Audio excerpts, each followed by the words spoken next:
Welcome to episode 114, I guess 114 114. Listen, uh, guys, it's something every week. of Eat, Drink, Write, an Urban Fantasy Whiteboard. I'm Sherry, I'm Taylor. and today we're going to talk about writing the synopsis. So Mhm. we have done this topic before. It was way, way, way back in episode 41. So Wow. go ahead and pull and check on that one too. It's a different angle about synopses. And Taylor's actually writing a synopsis right now. She's getting ready to submit. It's So terrible. It's it's all awful. fresh in her mind. So maybe she's got some really good tips for us. Yeah, maybe a few. But first, what are we eating and drinking? Well, so as we're doing this, it's like 1 o'clock in the afternoon. It's like outside of our normal time of podcasting, I feel like. Mm-hmm. And we had a big breakfast. So I'm not eating anything right now, but we did have um bean and cheese and tomato omelets. Oh, With like three different types of cheeses, what kind of like beans? black beans. Black beans. Oh, Yeah, so we had feta cheese. It's the weirdest mix because we didn't actually get anything for breakfast this weekend. So we were like, well, what are we supposed to eat? And we came up with this like weird monster omelet that was actually very, very good. Um, so that was it's making my mouth water. Like I would like to make another one. And I'm drinking this honey chamomile tea, oh, which nice. I just recently discovered. One of my coworkers brought it into work, and I was like, "Oh, well, I'm gonna try some." And I ended up drinking like the whole box. So I bought three more boxes. One Wow. one to replace the one that I drank all of at work because that was not one that I had bought, so I replaced that one. One for my own desk at work so that it's my own personal stash and no one else can have it. Okay. And one for home. So Honey chamomile. it's delicious. It's not super sweet. You don't have to add any sweetener to it because it is like it still has that honey type of flavor. Mm-hmm. And it's very mild. It's herbal. There's no caffeine, so it's just like a really nice drink, warm drink to have. That It's sounds lovely. lovely. It's Well, fantastic.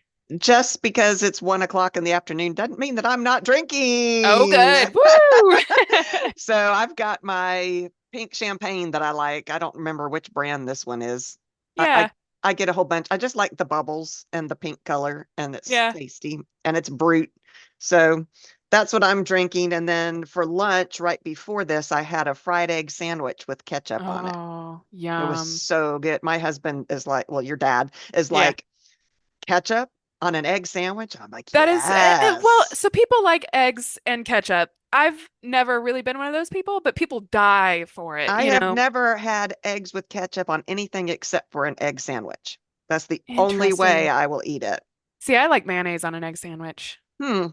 It's good. Yeah, your dad does too. Yeah. He actually puts cheese and mayonnaise and Oh stuff my on God. his. I'm It's like, amazing. just give me, my mouth is watery. Just give me the ketchup. That's all I want. Oh man, it's good. What have you been doing? Oh, I've been good. Yes, since we've switched to every other Yeah, week. it's so weird. Yeah. We don't talk as often as we used to. We still text and stuff, but Hmm. no, I've been good. I've been working a lot. I'm on Sid's schedule and her hours have been long lately. She's got a lot of stuff going on at work. She's working on like three different projects at the moment. So Oh gosh. Okay. yeah, so she's been really busy and we like to ride to work together. We like to give our kiss goodbye in the car, like right before work Hmm. or whatever. Okay. And it puts us both in like better moods whenever like we get right out of work and we get to see each other. So That's nice. yeah, so I ride with her. So I go into work at about 7:45 in the morning and Hmm. usually leave around 4:30 to 5 depending on, like Hmm. whatever her schedule is. So I get a lot done at work. And I do a lot of writing at work and a lot of the times I do podcast notes at work. Um, Nice. but it has been very busy. That's the main thing. Let me think here. Oh, I think I mentioned on the last episode I've gotten interested in potentially writing a high fantasy book, so I've been working on that a little bit. Wow, that's very cool. We'll have to talk Yeah. about it, y'all. We're going on our writing trip this week. Yeah, yeah, We're yeah, very yeah. excited. I'm So super stoked. I am so excited. I have not read any of the book that I want to work on. Oh I no. know I haven't had time, but I'm going to buy Plotter and I'm going to start putting it in, and maybe that will help me. I think I'll be able to pick up and write from I where I think did so. last time. So I Well, I just think so wish. too, especially with the method that you've picked up, the Hmm. rewriting like side by side. I think it'll be a lot Hmm. easier to jump back into it that way because you can pick up where you left off. Yeah, Uh, and I think so. I think you'll be fine. So we're excited about that. Um, I had court all last week, so I'm really tired, and Hmm. we just trying to get it all done. Oh, I hear you. Okay, let's jump into it. All So, right. what is a synopsis? There's lots of definitions out there. Yep. It is a written element that provides a short overview of a book's plot to help you find a literary agent or publisher. Right. Most fiction agents request a synopsis when you're submitting, but be sure you go and check out their guidelines because each one is different. They might have specific things they want that not all agents or publishers want the synopsis at Yeah. first. Yeah, definitely. So check for sure. I've seen lots of different takes from different agents about like, oh, I don't want a synopsis or yeah, give me a synopsis and I don't care how long it is. Like that kind of stuff. Hmm. And then also like just thinking about it, a lot of agents still do querying by email, but Hmm. most of them that I've seen are switching over to using like this query manager, like form submission style. Hmm. And a lot of them will just have a place for you to copy and paste your synopsis straight into your query form that you're submitting to whatever agent. And so that makes Yeah. it a lot easier. And some of them even want the first three chapters at that point. But, Yeah. don't send a whole manuscript. Just, Mm-mm. follow their rules. They've got their own rules on how they want you to do that. Yeah. But a synopsis should explain your story's premise. It should advertise it successfully so that you can gain this literary agent's interest in your work. Yeah. Summary is it explains a book's plot. It explores some essential elements of the book, not all, which is Not really all. hard Okay. for all of us. It is meant to entice this literary agent into investing into our story, and we're trying to sell it to them. We're that's our goal is we're trying to get them so interested in our work that they want to represent it and that they believe that they can sell it. Right. So it's actually in a neutral tone. Now, I have heard some different things about this, but Yeah. um, generally they say you should submit your synopsis in a neutral tone that demonstrates a clear story arc. Yeah, I agree. I've also heard, different takes on this. A lot of the time it is neutral tone and, the point is to get across your story. Hmm. You want to summarize your story. But, I've seen here and there a little bit about adding some style to it, and I talk Hmm. a little bit more about this later. But the idea is to kind of catch the eye of the agent in their slush pile because they have like Right. so many of these to read and to go through. Hmm. Um, and like we talked about in our query letter episode last episode, I guess, Yeah. every agent is going to have a different opinion on this. So it's kind of hard to have a catch 'em all Hmm. type of system. I also saw an agent post on Twitter recently. I can't remember who now, of course, Okay. because I can't remember. But like the synopsis is a really good way for them to see if you know how to craft a good story, is what they're really looking for. Hmm. Do you have a clear beginning, a clear middle, and a clear end? And that's going to tell them, oh, this person knows how to craft a story. This could be a work that is something that I could represent. Yeah. And don't, well, like we've always said, rules are made to be broken, but Right. generally you're trying to come across as a professional, telling your story and showing what you can do, what your story is all about, and all of that. But I have heard some people say that it's good to write in the tone of your character, and Yeah. Yeah. I'm not sure about that I'm because, not sure like either. Beck, if she was telling this agent herself, it would be a very humorous synopsis, but I'm not Yeah. sure that that's really what an agent is looking for. No, I agree. I think it really is about, um, really just summarizing your story and getting all of those necessary elements in there to show this agent that you know what you're doing, Well, essentially. and you don't really want it to be dry either, because Right. Yeah. that's the line we have to walk of being interesting enough, showing that flair that we have, and also staying professional and getting the point across. So Yeah. Yeah. So, how do you even begin? Yeah, good question. So, first, identify your premise, which is easier said than done Have because we we done an have, episode on that? Do you know? I, I think we have. I'm Yeah. pretty sure we have done an episode on premise, but I'll Okay. look and see. But Yeah. just as a reminder, a premise explains the overarching plot of a story, and turns it into this single sentence. Yeah. Just one tiny sentence. Which all of our readers are just laughing, right? Readers, our listeners are laughing right now because they know that that is so hard to do. Yeah. But if you did your query letter before your synopsis, then maybe you have got a good idea already as to what your premise is. And you've practiced it, putting it and reducing it to one sentence. You might have had 50 different one sentence lines to try to encompass what your premise is. Oh, I know I have. And honestly, like having that boiled down to one sentence is a great way to start coming up with your elevator pitch, which is a whole different Mm-hmm. topic, but Mm-hmm. can be useful for that. For sure. So you also want to immerse yourself, since we write urban fantasy Hmm. or fantasy, high fantasy, whatever.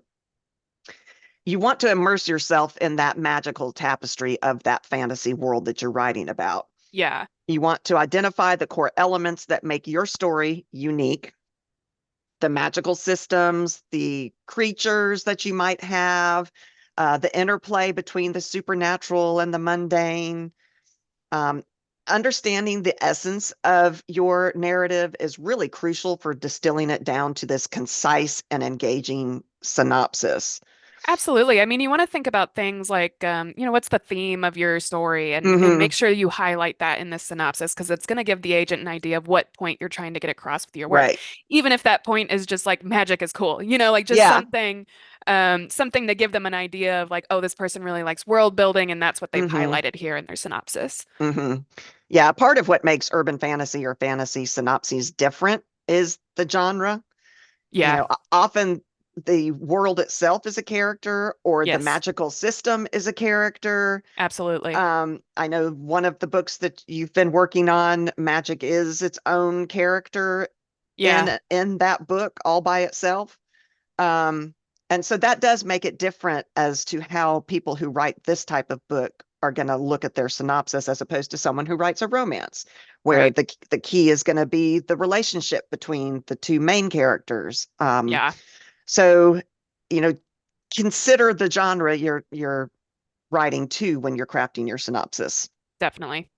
Consider these factors of your story when you're trying to boil all your stuff down. I mean, this is before we've even started writing our synopsis. This is just stuff Yeah. that we're Gathering. trying to, yes, we're gathering. That's a perfect word. So, how does your protagonist enter the story? What is the conflict or the mystery that occurs to move that story forward? The world, the setting or time of your story. Hmm. What makes your book interesting? What makes it different? you know, Yeah. just sit there and think about all of those things. Use your journal, Write them write all down. this Yeah. down. Yeah. Then consider your story's structure. That is the sequence broken down into individual parts that help you assess, wow, how the book should flow. Flow is probably the best term Important. for that. Yeah. Yeah. Yeah. So to get started, sketch out your plot into about 300 words without looking at your manuscript. Just sit down, throw out 300 words, more or less, about your manuscript. And That's then hard. it is hard. And then in 200 words or so, describe your main as characters and their character arcs. Yes. And then consider these elements, which I think we've talked about all of these as being part of a manuscript before. Yeah. The introduction, that's it presents the main character to the audience and illustrates the character's life until something happens, which is generally the inciting incident. Yeah. The inciting incident is the part of the story that sets the plot in motion and engages the reader. It Yes. serves as that catalyst for the main character to have them jump into this story. Yeah. And I The think we've done, sorry to interrupt you here. Mhm. I think we've done some episodes on inciting incident, and it's super important to highlight that in your synopsis because these are the elements, like you said, that the agent is going to be looking Mhm. for as they read through it. Mhm. I actually love the inciting incident. It is Yeah. so much fun because you're taking this poor little person that's walking down the street, and all of a sudden, bam, they are faced with whatever this incident is that is going to Yeah. thrust them into the main part of your story. And it's so much fun to write because writers are sadists, and it is Yes. so much fun. Have you, But before you keep going, I was thinking about inciting incidents earlier today, and this is a little bit of a tangent, sorry. Because I just started watching this show called The Sinner. It's on Netflix. It's got like Jessica Biel in it and all that jazz. And I was watching the show and I had some pretty like I had predictions about what I thought was going to be happening. Obviously start with the introduction. I'm seeing mm-hmm, her life. I'm like, okay, this is going to be a story about blah. And then the mm-hmm. inciting incident happens, and I was like, what Oh my the God. hell? That show is not a normal beginning, middle, end show. It It is is interesting. Yeah. have you finished the first I season haven't. yet? Okay. No. Yeah, keep going. Yeah, it Yeah. keeps doing stuff that I just don't expect, which is And very cool because I don't usually you do. love that as a Yeah. writer? That is so rare when that happens. Yeah, we're on season 3, I think, of that. Oh, nice. Okay. Fantastic. Yeah. Very well done. Very, Wild very show. well It's very done. And good. Yeah. yeah, it's totally not what you think. It's No. wonderful. Yeah, it's great. Um, but the inciting incident often introduces other notable characters at the same time that are going to hold some kind of relevancy to the plot and the main character's journey. Yeah, for sure. And again, definitely highlight that and make sure that's included in your synopsis because I Hmm. guarantee agents are going to be looking for it. Yeah, for sure. They want to know that you can do that Yes. for sure. Yeah. And then the progressing elements is kind of the mush in the middle. Yeah. The progressing, Mush. the mush, the developments are the largest section of the story structure because they include all of the story elements and actions that have to happen throughout your book. Yeah. Most plot details become evident at this stage, and the main character's story arc starts to develop. The secondary characters are perhaps coming out as important at this point in time. Yeah. The narrative might undergo a significant change to move the main character through the story. Yeah, and honestly, like I feel like the character should be going through significant changes, whether that's emotional or even physical or what have you. I feel like they Hmm. should be, undergoing some significant change. I feel like that's the point of storytelling. Um, Did you ever watch that show that I've always talk about yet, the Truth or Dare show, the movie? The one where her uh, character arc oh, changes I think I so did. Yeah. drastically. Yeah. I just, because she starts off as this really good person that would never hurt a fly, never hurt anything. And by the end of the story, her arc has changed to the point where it's not just about self-preservation because she's still not that, she doesn't change that much, but she Uh-huh. does something that puts others at risk that Yeah. she never ever would have done when this story started. Right. But all of these events that have led up to this have like changed her in a way to Hmm. make her make that Hmm. decision. Yeah. It's Very cool. it's it's really one of my favorite. I mean, the Truth or Dare movies are, they're grade B horror, but that the way that her character arc went, I loved. It's one of my favorite character arc moments that I've either read about or watched. Yeah, yeah, I you do loved talk it. about it a lot. It is a I good do. one. It is a Hmm. good one.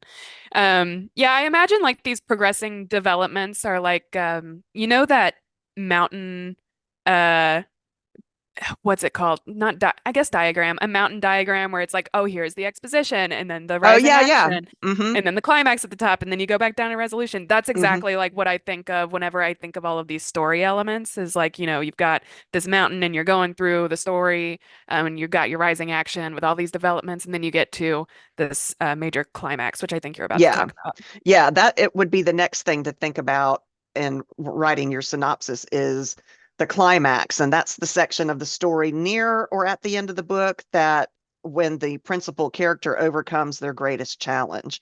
And it might involve defeating a villain, which a lot of times Hmm. happens in urban fantasy. There's some bad guy manipulating magic in some way, or, you know, I'm trying to think of there there aren't what that series Kalela. Uh, gosh, I can't remember it, but Yeah.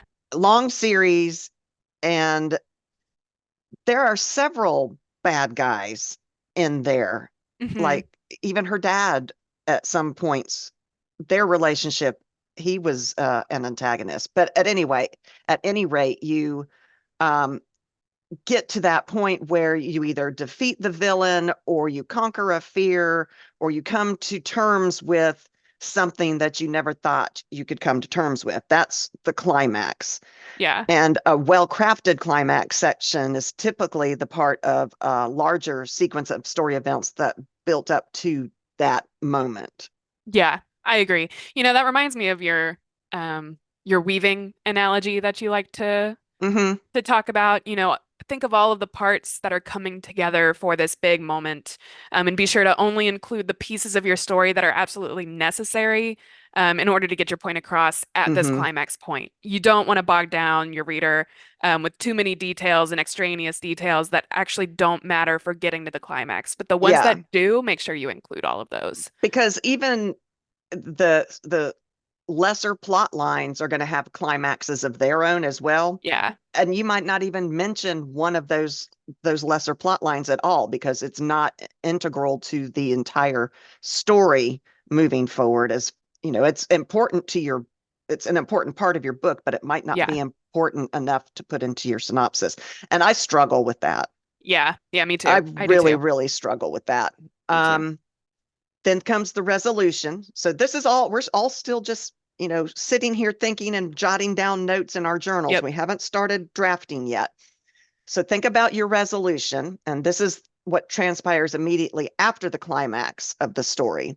And at this point, all the major conflicts have usually been resolved. The main character has overcome the most important task of that book, and the story shifts to either allow that character to return back to the way things were before the inciting incident, or for them to figure out how to go forward with the rest of their life now that this has happened. Yeah, and definitely make sure you include, at least a sentence or two about which way your character does go. Oh, that's a good Um, point. yeah, you absolutely want to highlight where your character ends up in your synopsis. Hmm. That's a good point. Yeah. Okay, so now that we've talked about all this mission stuff that we're thinking about, what comes next? Hmm. Now we start writing things down. We Yes. start with writing the details. Each section of your synopsis is going to cover segments of the book and explain those details in quick succession. So this happens. I mean, but you don't want to say first, then next. You Yeah. want to make it flow. We talked about flow. Yep. Um, you aren't going to put all the details in there, which, as we said, is really, really hard about. But Very hard. also think about every word you use because, again, this you're not sending them your novel, you're sending them this boiled down thing. So, Yes. be really think about your word choice, is what I'm trying to say. Yeah, definitely be like super picky about words that you decide to include in your synopsis. Because, instead of using like very sad, you can use the Mm-hmm. word depressed or something like Mm-hmm. that, just something to make your sentences stronger, which we hear for, writing in our manuscript as well. Like we want to be concise and get our point across, but also do it with our style and tone. It's kind of similar here. We want to use the best words that are available to us to get a point across. And think about the flavor of the words. I know that's a weird way to put it, I but think it's a good word. the flavor of the words that you choose can give the agent insight into your character. Like with Beck, there are a whole bunch of different words. I can still be professional and outside, but the choice of words can still get her quirky, um, her issues in there. She's something Her else. issues. She's got a lot of them. She But does. yeah, so use words that way too. Don't just try to make it cold and sterile. Your word choice can be to help give them a flavor of what your story is about and how it Absolutely. feels. That's a good point. And then, of course, because we do urban fantasy and fantasy, the clash or the conflict in that kind of book is often between magical and mundane. Yeah. Yes. So it might be that it's, what is it called? When you don't, the most of the people don't know in the world, Oh, the masquerade. the masquerade. I was thinking of the little masks, but I couldn't Yeah. come up with the You word had masquerade. it. Um, so yeah, it might be a masquerade. It might be that like in oh my God, I No, even poor met her. My brain. brain is not working. We even met her and her husband at one of the conferences. It might have Oh, been at Ilona Andrews? Yes. Um, talk about the difference between magic and mundane in that series. Yeah. That is Kate Daniels. so Kate Daniels, that's it. So well done. And that if a lot of urban fantasy and fiction and fantasy fiction does have that. So you want to get that across. You're going to clearly articulate the central conflict, whether it's supernatural threat endangering a city or a personal quest that someone is trying to get through within the world of magic, or they get sucked into the world of magic or whatever. Yeah. But you've got to emphasize the stakes, drawing the agent into the urgency of your character's journey. Yes, absolutely. And since you said that, I highlighted it in our last episode about query letters, but I'm going to say Hmm. it again because it's like wildly important. Definitely include stakes. Make sure that your stakes are extremely clear when you write your synopsis, and your query letter, obviously, but like specifically for your synopsis today. Um, Definitely make sure those are included, make sure they're highlighted, make sure the agent can pick out what those stakes are, because I Hmm. guarantee they're going to be looking for them. Hmm. Guaranteed. Hmm. You're right. Absolutely. Yeah. And you want to paint a vivid picture of your world, especially if it's true fantasy that's not in our world. But even in urban fantasy that is our world, there's going to be differences. There's going to be Yeah. unique aspects that set our world apart from the regular world. Yes. So, it might be secret societies or mystical artifacts. I'm actually thinking about a storyline right now that deals with artifacts that are Oh, magical. fun.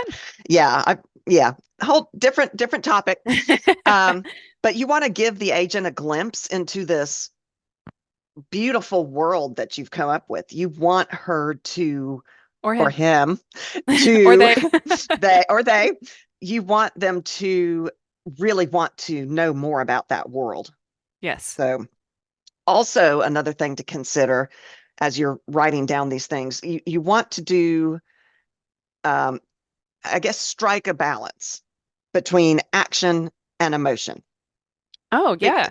because yeah, when you're sitting there writing your synopsis, this happens and this happens and then this happens. But I think it's important to also get across to the agent the emotional happenings that are going on too. So Yes. highlight key points, maybe thrilling magical encounters, but also the emotion that comes about because of that. Right. Explore internal struggles as well as their relationships, the emotional issues, which is probably guaranteed going to be a part of your character arc. It's going to be emotional something that is carrying your character forward. Absolutely. And I feel like it definitely should be. We're all human and emotion plays a big role in most people's everyday lives. And Hmm. so, and there are lots of agents out there that are very character driven. They want to see Hmm. what you can do with your character. What is your character arc that you're writing for them? Did they go through it well? What kind of emotional change did they have?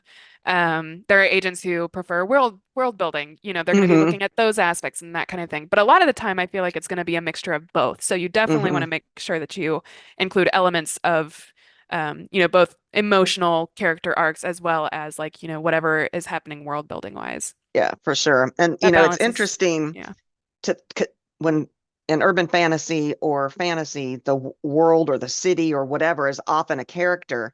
yeah, So think about the character arc your city or world goes through as well.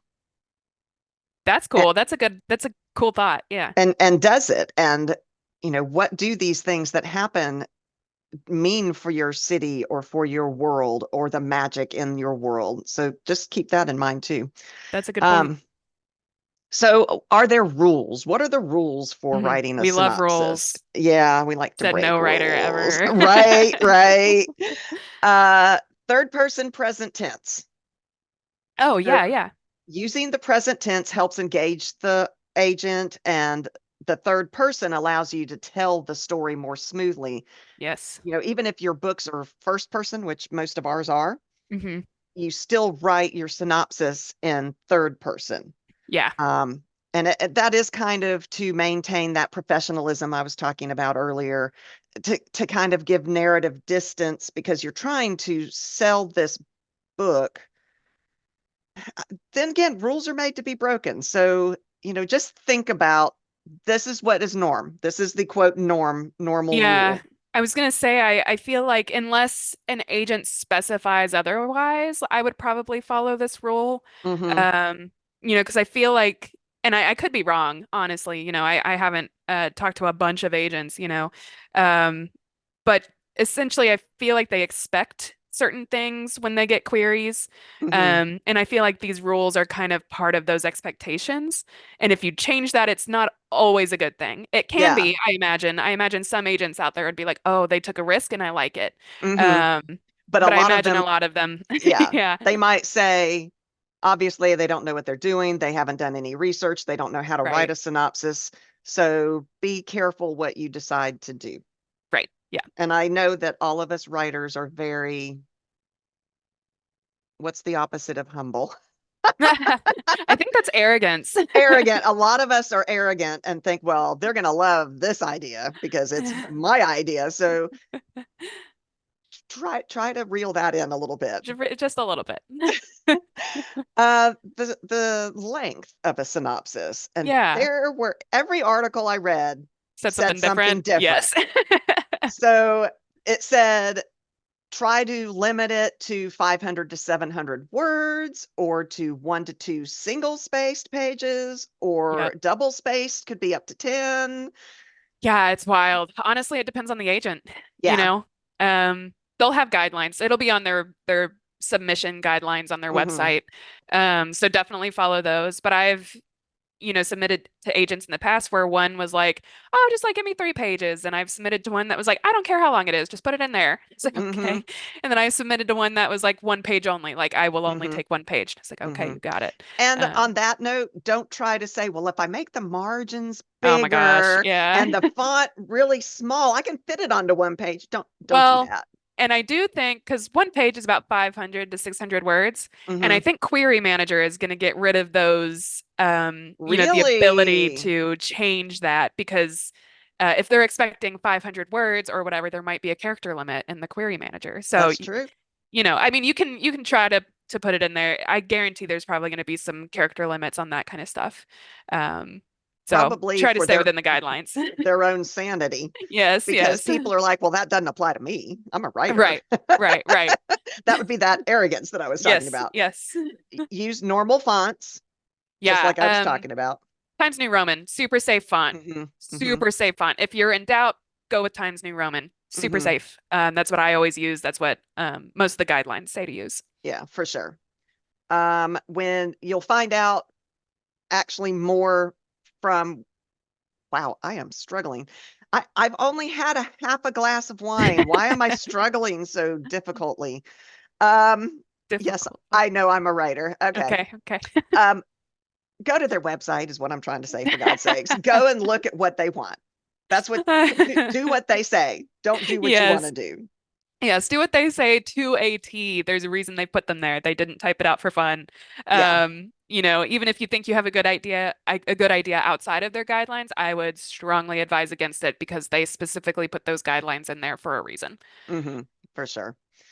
Edit your synopsis. What? I No one know. likes editing. I'm sure Well, I'm this sure goes. editors like editing, but I, as a writer myself, do not like editing. I'm not a fan, but it should go without saying that you want to review your synopsis for errors. Look for spelling errors, edit sentences that aren't constructed well. Yeah. Try to take any vagueness out of it and make it more clear, especially towards the beginning, Yeah, I because you actually go ahead.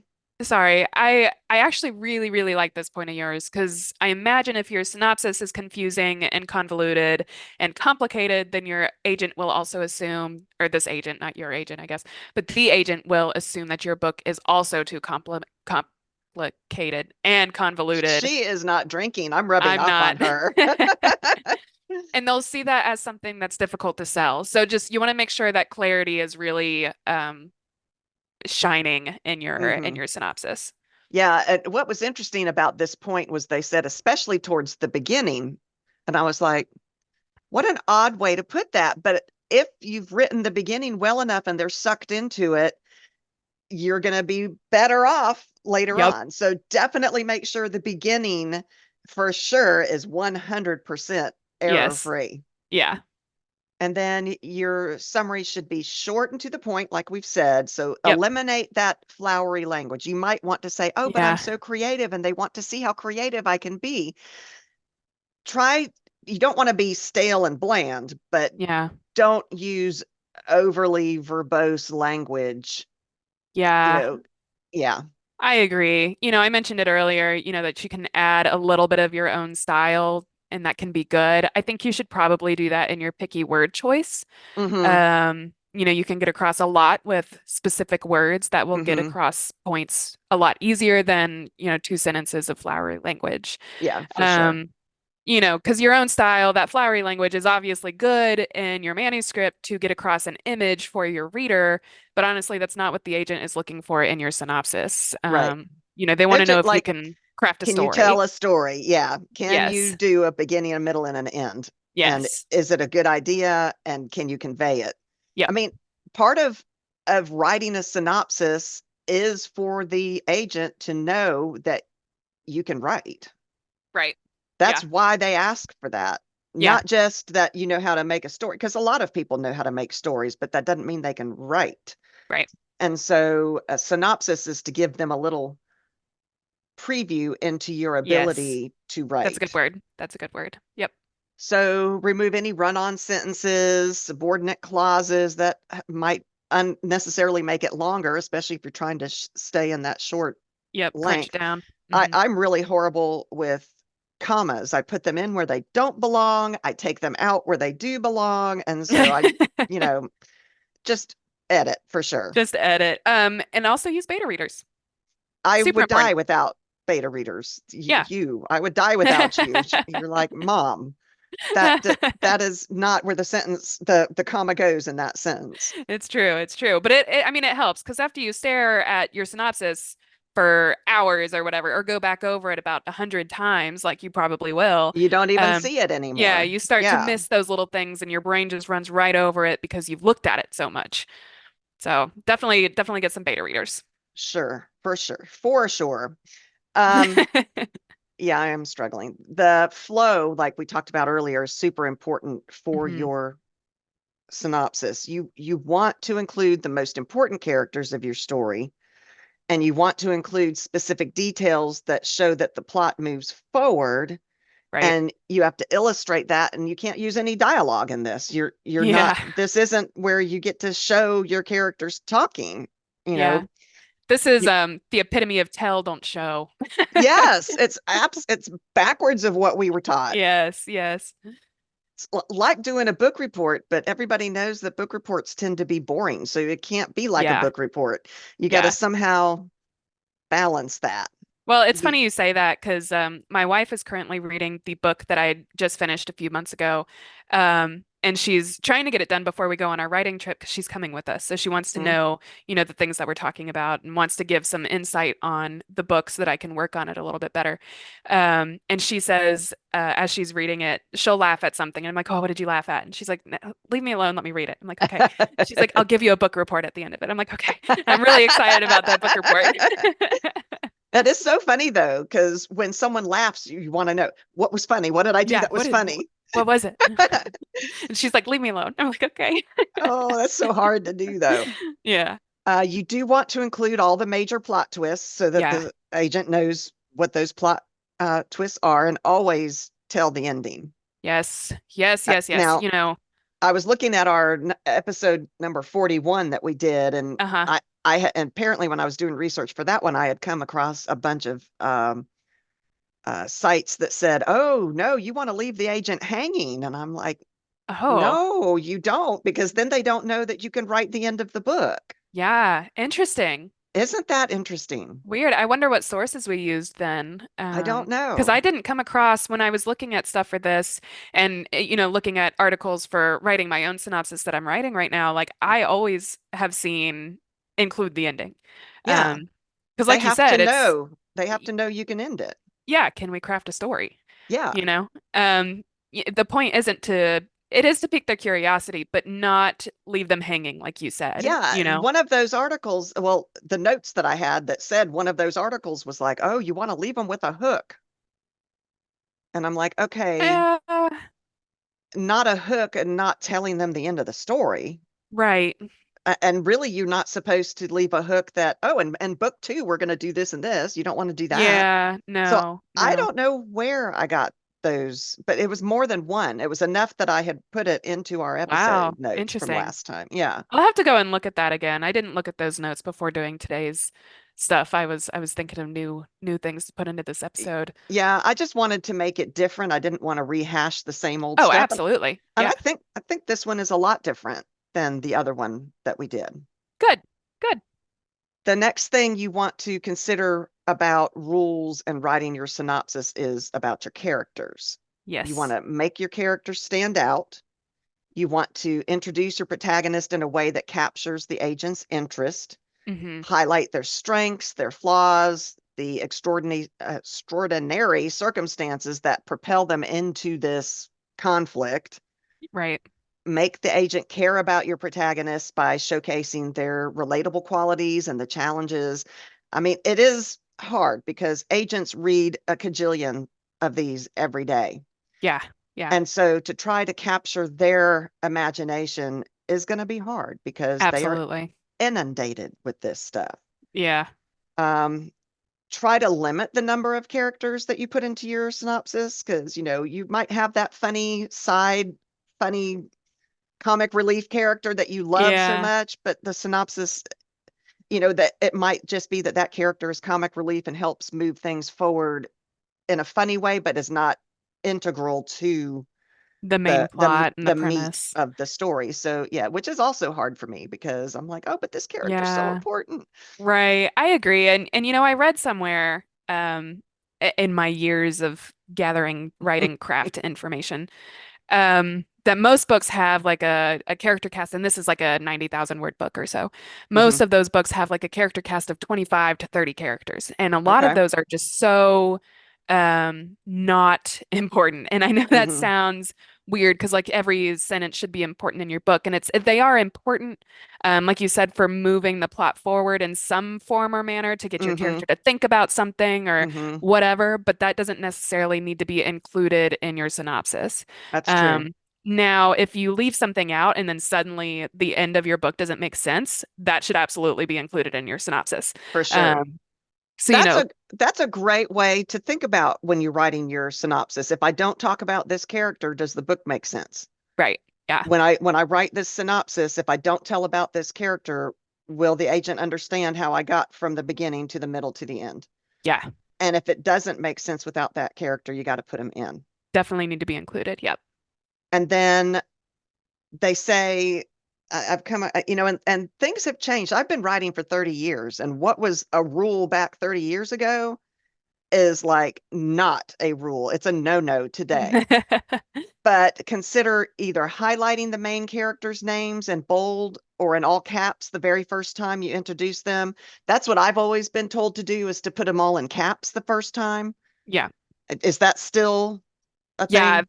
From the stuff that I've looked at recently as I've been writing mine, yeah, capital letters or bold. Honestly, I've seen both works. And the idea is to show the agent what you have, and they can kind of quickly skim your synopsis and see how many characters are in play. It's going to give them an idea of what you're doing with that many characters. Do you know what you're doing? Like if you have 25 characters highlighted here, then they're going to be like, "Ooh, like that's a lot. Like maybe the synopsis isn't for me." Yeah. Versus if you have a few key characters mentioned, they'll be like, "Okay, maybe this person, can craft a So story with characters." think about Game of Thrones. Yeah. How the heck did he do his synopsis for Game of Thrones when there are 50 million characters that are all important? Epic fantasy and high fantasy is a different, a It whole different is. ball game. And I'll have to do some research on that if I ever go the epic fantasy route that I'm thinking of. I imagine he focused on the Starks. Hmm. And to be fair, I have not read the books, so I can't say with any conviction, what characters he focused on for sure. This is based on the TV show that I've seen. Right. And I hear that Um, it was a lot different.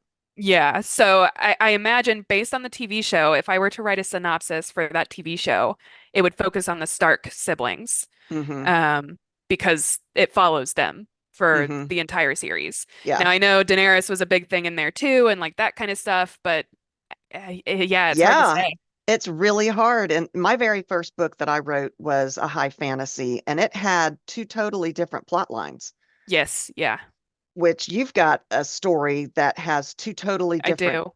characters, and how do you write a synopsis and I get that think across to the agent?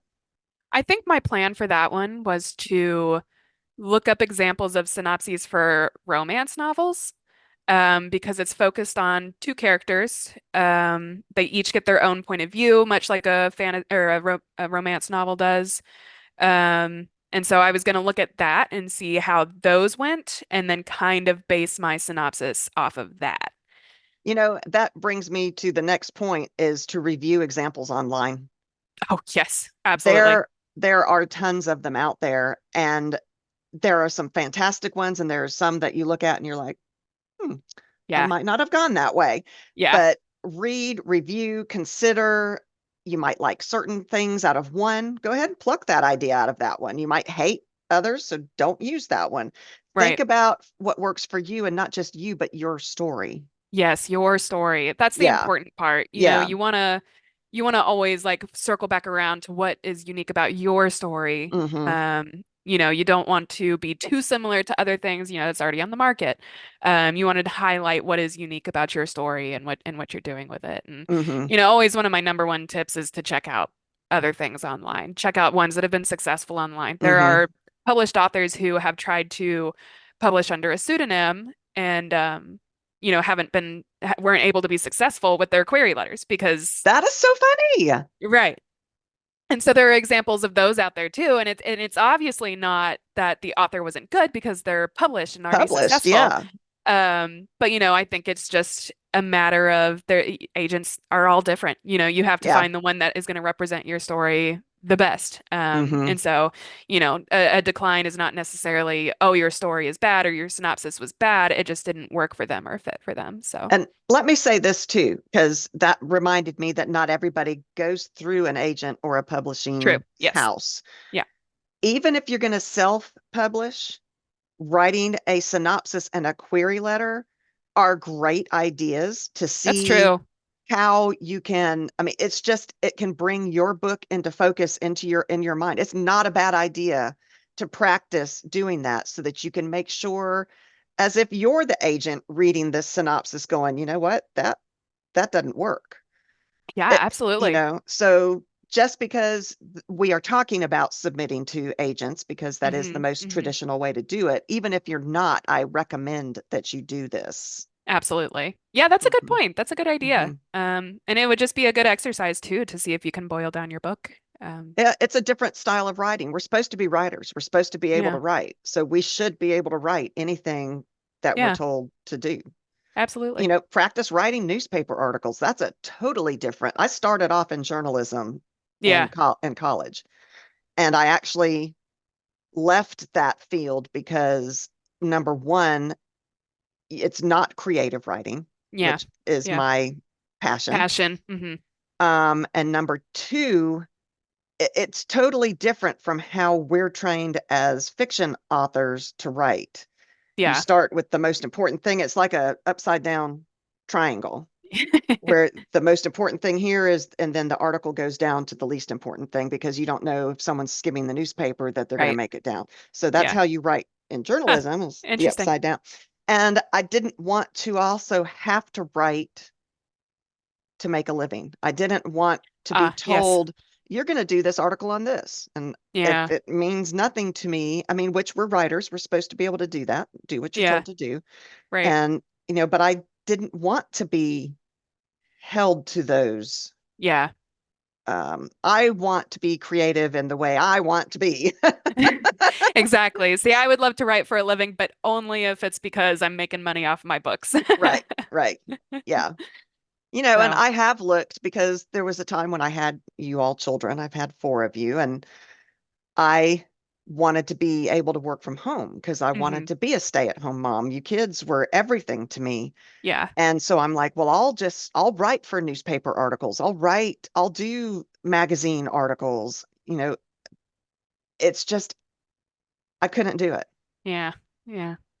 Yeah, So it's funny because I work in science and we do, technical writing another in science. different kind of writing. Yeah, and it's okay. It's science itself is also a story, whatever paper Hmm. you're trying to write, you're telling a story and how you went about it, but it is very technical, it is very dry Hmm. um type of writing and I mean if you ask my sister, no, that's false. It's very a Yeah, she passionate loves thing. it. It is for her. And she's a great writer She is. in that Oh, form. she's incredible. She's She incredible. probably would be a great fiction writer too. She just has no Hmm. interest in doing it.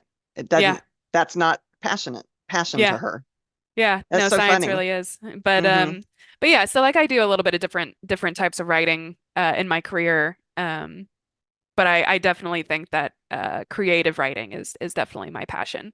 I do legal writing since I'm a lawyer, and I must say, I love writing argumentative briefs. I Yeah. love trying to prove my point. And it's not about the flowery writing, it's about twisting things. Yes. And I don't know why I like it so much, but I do. And I never really thought about it until just this one moment that I actually really do enjoy the legal writing. It's really funny because like I was talking about science writing and a lot of it is very persuasive. You're trying to get Yes. people to see, well, and I think the persuasive part is really getting into a journal to be published in. That's the persuasive writing part. Hmm. Because the paper itself, we aim to do the best science we can do, So we're saying what we've done throughout our projects, but to get it into a journal and to intrigue editors, we have to be a little bit persuasive. Like, hey, our project was Hmm. really cool because of this aspect.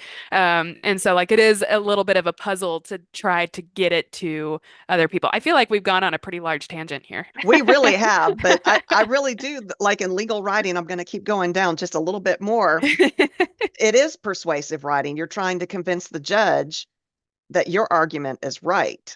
Yeah, And I love to argue. yeah, My yeah, dad knew I was going to be a lawyer because from the time I was 6 years old, I would argue with him about everything. yeah, yeah. Well, So, actually, if you do blah blah blah. hmm. And he'd say, and finally, he would just throw in the towel and say, because I said so. And I'm like, that's not fair. That's a cop out. I Yeah, won. And he's yeah, like, well, that's okay. You're still not going to do it. right. I should go to this party because this, and this. And he's like, No. Absolutely not. Well, That's funny. thank you guys for listening. Yes, thank you guys. You can find out more about us at our website, which is www.eatdrinkwritepodcast.com.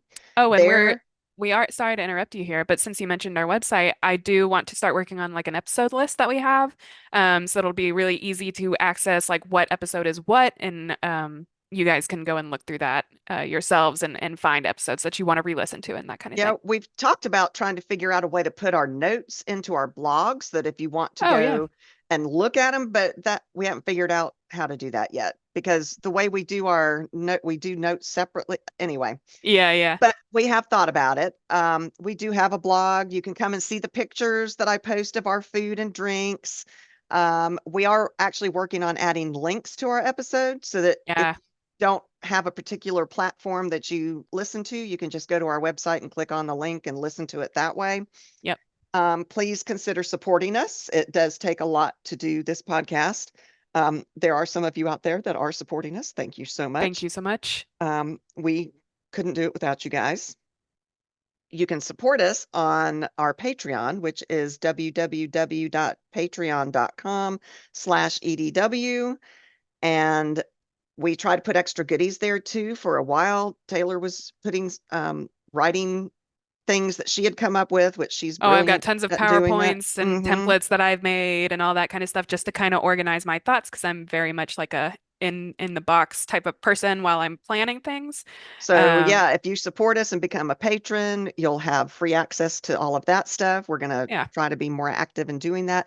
We were talking about maybe doing some merch. We had some Hmm. merch in the past. Let us know if you're interested before I go through doing that. I can do that if y'all want to support us and represent us and all of that. Absolutely, yeah.